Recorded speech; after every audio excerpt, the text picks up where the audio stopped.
Tervetuloa, hyvät naiset ja herrat. Puhutaan vähän aikaa, tai jutellaan.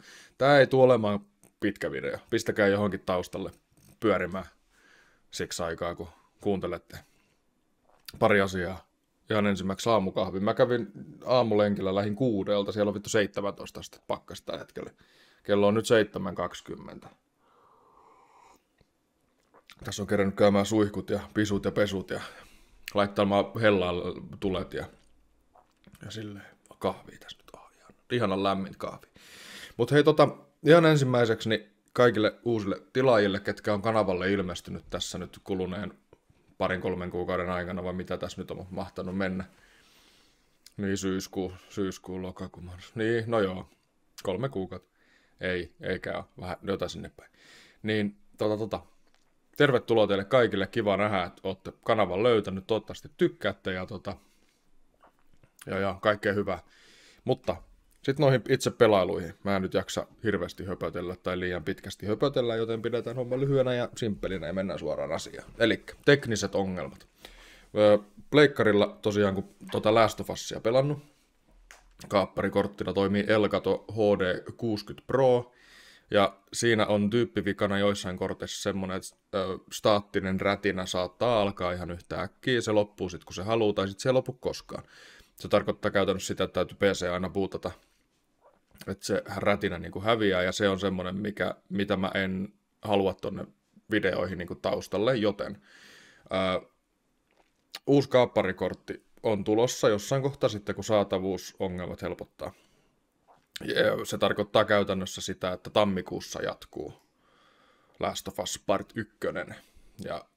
Ja nyt joulukuun, ihan koko joulukuun, maanantai, keskiviikko, perjantai, sunnuntai.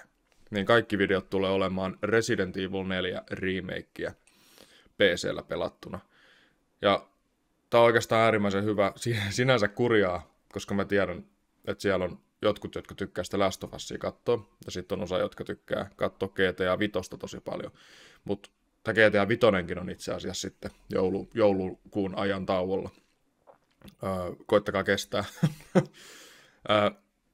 Isoin syy tähän ehkä on se, että mä haluan päästä pelaamaan Resident Evil 4 remakein tätä Separate Waysia, missä pelataan Adalla.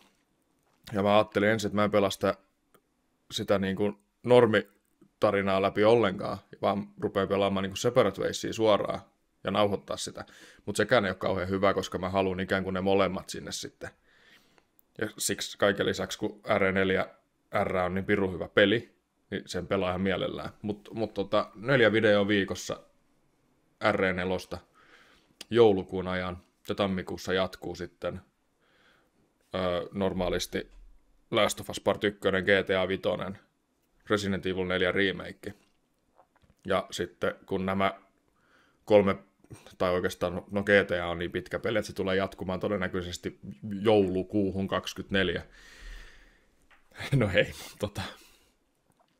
kun Last of Us Part 1 on pelattu läpi ja Resident Evil 4 remake on pelattu läpi, niin siitä alkaa Separate Ways GTAn rinnalla, ja sitten katsotaan, että minkälainen elämäntilanne on ylipäätään, ja että miten sitten, mitä pelejä ja kuinka paljon, mutta on ollut aivan sairaan hauska nauhoitella, on ollut aivan sairaan hauska pelata noita pelejä, ja sitten kun on saanut vielä tämän setupin niin kuin sinänsä silleen ok kuntoa, että on uutta näyttöä tullut nyt ostettua ja muuta, ja sillä lailla noin videoiden rendaamiset ja muut on tosi paljon nopeampaa shittiä kuin aikaisemmin.